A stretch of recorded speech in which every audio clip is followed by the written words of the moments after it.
Hello, dear friends. Today I start practicing of Hindi test series. उपरोक्त वाक्य में प्रयुक्त प्रार्थना शब्द का सही अर्थ है विनय पूर्वक विनती करना। वाक्य मैंने विद्यालय के प्रधानाचार्य से प्रार्थना की कि मुझे छात्रवृत्ति प्रदान करें। उपरोक्त वाक्य में दिया गया शब्द प्रार्थना का अर्थ विनय पूर्वक विनती करना है। अन्य विकल्प असंगत है। जैसे दुर्गम का वाक्यांश जहाँ पहुँचना कठिन हो, अगम जहाँ पहुँचा न जा सके, दुष्कर जिसे करना बहुत कठिन हो। परिभाषा कम से कम शब्दों में अधिकाधिक भावों एवं विचारों की अभिव्यक्ति का प्रयास करना ही अनेक शब्दों के लिए एक शब्द है। जिसके हृदय में ममता न हो निर्मम कहलाता है। मैंने हाथ जोड़ दिया, यहाँ दिया में त्रुटि है। वाक्य मैंने हाथ जोड़ दिया, इस वाक्य में दिया शब्द में त्रुटि है। सही वाक्य मैंने हाथ जोड़ दिया। अन्य विकल्प असंगत है। वह लगभग दौड़ रहा है, वह दौड़ रहा है। हम सब परस्पर आपस में बराबर हैं, हम सब आपस में बराबर हैं, शुद्ध वाक्य है। उसके बाद फिर क्या हुआ, उसके बाद क्या हुआ, यह शुद्ध वाक्य है। वाक्य में अशुद्धियाँ वाक्य संप्रेषण की सबसे महत्वपूर्ण और सार्थक इकाई है। अतः वाक्यगत अशुद्धियों को शुद्ध रूप में लिखना वाक्य को अधिक सरल बनाता है। वाक्य में पदक्रम, पुनरावृत्ति, वर्तनी, शब्द, अर्थ, संज्ञा, सर्वनाम, लिंग, वचन, क्रिया विशेषण आदि अशुद्धियाँ हो सकती है। आकाश में इतने तारे हैं कि गिने न जा सके, अनगिनत। वाक्य आकाश में इतने तारे हैं कि गिने न जा सकें। रेखांकित शब्द समूह के अनगिनत एक शब्द का प्रयोग किया जाएगा। अनगिनत गिने न जा सकें, असंख्य। गिने जाने के लिए बहुत अधिक, गणनीय जो गिना जा सके। गिनती के गिनने की क्रिया। परिभाषा कम से कम शब्दों में अधिकाधिक भावों एवं विचारों की अभिव्यक्ति का प्रयास करना ही अनेक शब्दों के लिए एक शब्द है। जैसे जिसके हृदय में ममता न हो निर्मम। वाक्यांश और उसके लिए एक शब्द का निम्न में से कौन सा युग्म अशुद्ध है। नाप तोलकर खर्च करने वाला मितभाषी। नाप तोलकर खर्च करने वाला मितभाषी वाक्यांश और उसके लिए एक शब्द का युग्म अशुद्ध है। अशुद्ध युग्म नाप तोलकर खर्च करने वाला मितभाषी। शुद्ध युग्म नाप तोलकर खर्च करने वाला मितव्ययी। मितभाषी वह जो बहुत कम बोलता हो। अन्य विकल्पों में दिए गए युग्म सही हैं। दुर्गम जहाँ पहुँचना कठिन हो, अगम जहाँ पहुँचा ना जा सके, दुष्कर जिसे करना बहुत कठिन हो। परिभाषा कम से कम शब्दों में अधिकाधिक भावों एवं विचारों की अभिव्यक्ति का प्रयास करना ही अनेक शब्दों के लिए एक शब्द है। जिसके हृदय में ममता न हो निर्मम कहलाता है।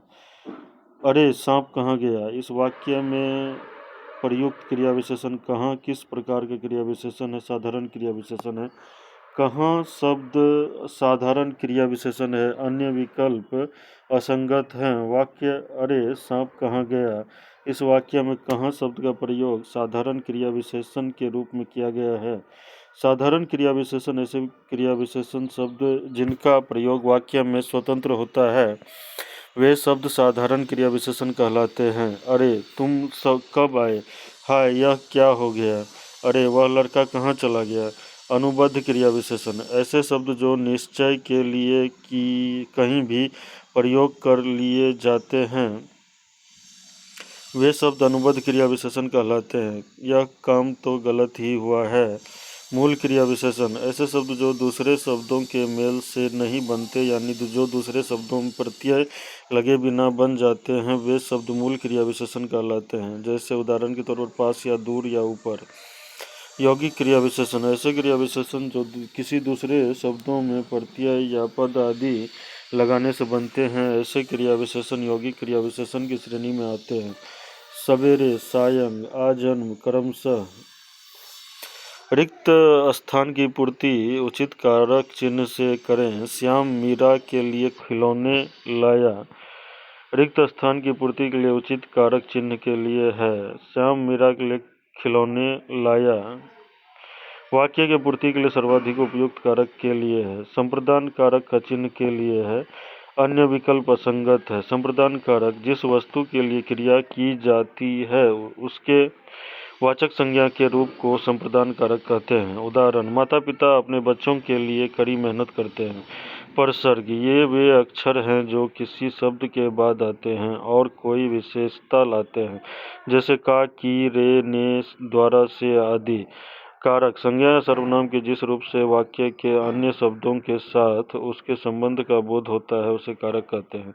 विभक्ति, प्रथम कारक कर्ता कारक चिन्ह परसर्ग ने द्वितीय कर्म कारक को तृतीय करण कारक से के द्वारा चतुर्थी संप्रदान कारकों के लिए देने का भाव, पंचमी अपादान कारक से अलग होने के लिए षष्ठी संबंध कारक का, की, के, रा, री, रे, सप्तमी अधिकरण कारक में, पर, अष्टमी संबोधन हे, ओ, अरे। हिंदी साहित्य में आचार्य रामचंद्र शुक्ल एक बड़े व्याख्याता माने जाते हैं। एक उत्कृष्ट विश्लेषक। रेखांकित भाग को प्रतिस्थापित करने के लिए एक उत्कृष्ट विश्लेषक का प्रयोग करना उचित है। वाक्य, हिंदी साहित्य में आचार्य रामचंद्र शुक्ल एक बड़े व्याख्याता माने जाते हैं। रेखांकित भाग के स्थान पर एक उत्कृष्ट विश्लेषक का प्रयोग किया जाएगा। उत्कृष्ट का अर्थ श्रेष्ठता, उत्तम विश्लेषक का अर्थ विश्लेषण करने वाला। अन्य विकल्प असंगत हैं। वाक्य रचना में संज्ञा, सर्वनाम, विशेषण, क्रिया, अव्यय, वर्तनी से संबंधित या अन्य प्रकार की अशुद्धियां हो सकती हैं जिनसे संबंधित विभिन्न प्रश्न परीक्षाओं में पूछे जाते हैं। संज्ञा संबंधित वाक्य शुद्धि, अशुद्ध, मैं रविवार के दिन तुम्हारे घर आऊँगा। शुद्ध, मैं रविवार को तुम्हारे घर आऊँगा। लिंग संबंधी अशुद्धियाँ, अशुद्ध, सविता ने जोर से हंस दिया। शुद्ध, सविता जोर से हंस दी। वचन संबंधी अशुद्धियाँ, अशुद्ध, मेरे आंसू से रुमाल भीग गया। शुद्ध, मेरे आंसुओं से रुमाल भीग गया। कारक संबंधित अशुद्धियाँ, शुद्ध, शब्द से सब से नमस्ते। शुद्ध, सबको नमस्ते। सर्वनाम संबंधित अशुद्धियाँ, आप आपका काम करो। शुद्ध, आप अपना काम करो। निम्नलिखित मुहावरे के लिए उपयुक्त सार्थक शब्द है। जी अच्छा होना, तबीयत ठीक होना। राम ने जब से अपने स्वास्थ्य पर ध्यान देना शुरू किया तब से उसका जी अच्छा हो गया है। मुहावरा अर्थ, वाक्य प्रयोग पर कुछ ध्यान देते हैं। कान भरना, चुगली करना। उसने उनके कान भर दिए। तंग करना, परेशान करना। बच्चों ने टीचर को तंग कर लिया। कमर कसना, तैयार होना। परीक्षा पास है, कमर कस लो। मुहावरा का शाब्दिक अर्थ अभ्यास है। मुहावरा शब्द अरबी भाषा का शब्द है। हिंदी में ऐसे वाक्यांशों को मुहावरा कहा जाता है जो अपने साधारण अर्थ को छोड़कर विशेष अर्थ को व्यक्त करते हैं। अपनी खिचड़ी अलग पकाना, अर्थ सबसे पृथक काम करना। वाक्य प्रयोग, वह अपनी खिचड़ी अलग पकाता है। निम्न में से कौन सा जल शब्द का पर्यायवाची है? नीर। जल के अन्य पर्यायवाची पानी, नीर, अमृत, तोय आदि। अम्बुधि, समुद्र, जलधि, सागर, रत्नाकर आदि। नीरज, कमल, नलिन, अरविंद, उत्पल। अम्भोज, तामरस, पुष्कर आदि। वारिज, अम्बुज, कमल, पंकज, नीरज, जलज, सरोज, पदम आदि। पर्यायवाची या समानार्थी, जिन शब्दों से समान अथवा आंशिक समान अर्थ का बोध होता है उसे पर्यायवाची शब्द कहते हैं। पर्यायवाची शब्द को समानार्थी शब्द भी कहा जाता है। यमुना का अर्कजा, रविजा, सूर्यजा, दूध, अमृत, क्षीर, गोरस, ये सभी पर्यायवाची शब्द के उदाहरण हैं। रितेश को जब कक्षा में प्रथम आने का समाचार मिला तो उसकी बाँछें खिल गई। यहाँ बाँछे का अर्थ है, रितेश को जब कक्षा में प्रथम आने का समाचार मिला तो उसकी बाँछें खिल गई। रिक्त स्थान की पूर्ति के लिए बाँछे शब्द उपयुक्त है। बाँछे शब्द का अर्थ आनंदित हो जाना होता है। अन्य विकल्प असंगत है। आंखें, नेत्र, मुस्कान, खुशी, चेहरा, शक्ल, मुखरा। देश में बढ़ता भ्रष्टाचार घोर चिंता का विषय है। हमने दर्शक दीर्घा में बैठकर संसद की कार्यवाही देखी। ईश्वर तुम्हारा कल्याण करे। मस्तिष्क हमें सोचने की अनुमति देता है। निम्नलिखित में से शुद्ध वाक्य है। बहुत लोग एक साथ दौड़ पड़े। वह लगभग दौड़ रहा है। वह दौड़ रहा है। हम सब परस्पर आपस में बराबर हैं। हम सब आपस में बराबर हैं। उसके बाद फिर क्या हुआ? उसके बाद क्या हुआ शुद्ध वाक्य है।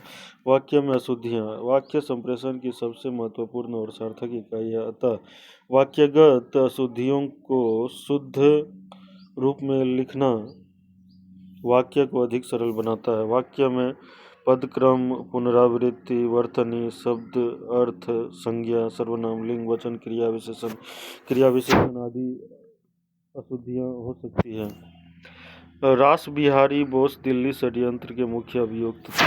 साजिद। षड्यंत्र का पर्यायवाची होगा साजिद।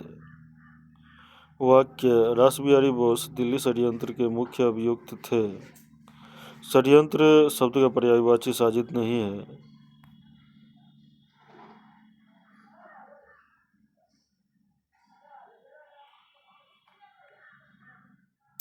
षड्यंत्र के अन्य पर्यायवाची शब्द साजिश, कुचक्र, कूट, दुर्भिसंधि आदि है।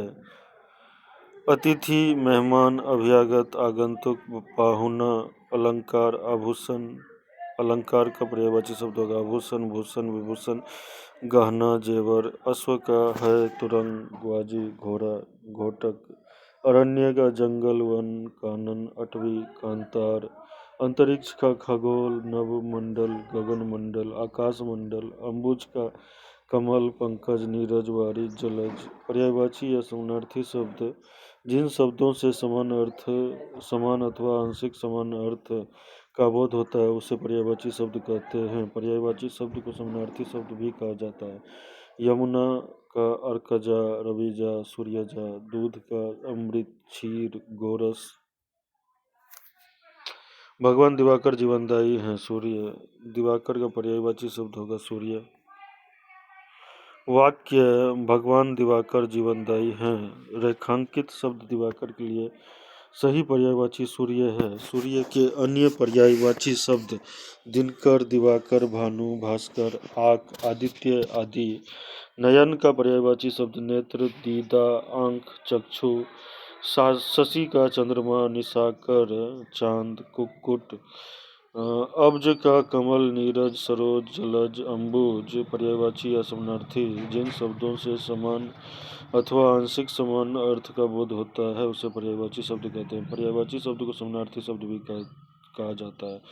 यमुना का अर्कजा, रविजा, सूर्यजा। दूध का अमृत, क्षीर, गोरस। निम्नलिखित वाक्य में रेखांकित खंड के स्थान पर प्रयुक्त होने वाले सबसे उपयुक्त विकल्प का चयन कीजिए। वह अतिथि सेवा के लिए तत्पर है।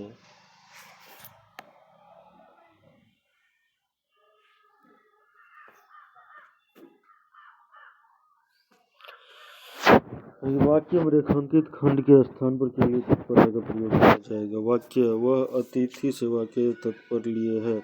इस वाक्य में शब्दों के क्रम का प्रयोग सही नहीं किया गया है। सही वाक्य वह अतिथि सेवा के लिए तत्पर है। अन्य विकल्प असंगत है।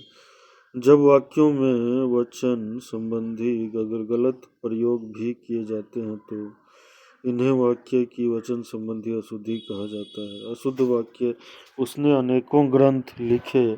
शुद्ध वाक्य उसने अनेक ग्रंथ लिखे। अशुद्ध वाक्य इस समय 4 बजा है। इस समय 4 बजे हैं। उपर्युक्त वाक्य में रिक्त स्थान के लिए उपयुक्त वाक्यांश का चयन विकल्पों में से कीजिए। अनुसंधान का अर्थ खोज होता है। अनुसंधान का अर्थ खोज होता है। अनुसंधान दुर्गम जहाँ पहुँचना कठिन हो, अगम जहाँ पहुँचा न जा सके, दुष्कर जिसे करना बहुत कठिन हो। आत्मनिर्भरता से तात्पर्य है अपने ऊपर निर्भर रहना। जब मनुष्य अपने कार्य स्वयं करता है तो आत्मनिर्भर कहलाता है। बहुत से कार्य वह दूसरों के सहारे करता है। आत्मनिर्भरता का अर्थ यह है कि जब किसी कार्य को करने का मन करे, उसके लिए पूर्ण तत्परता और लगन का परिचय दे, स्वयं अपने सहारे उसे सिद्ध करने का प्रयास करें। धन्यवाद।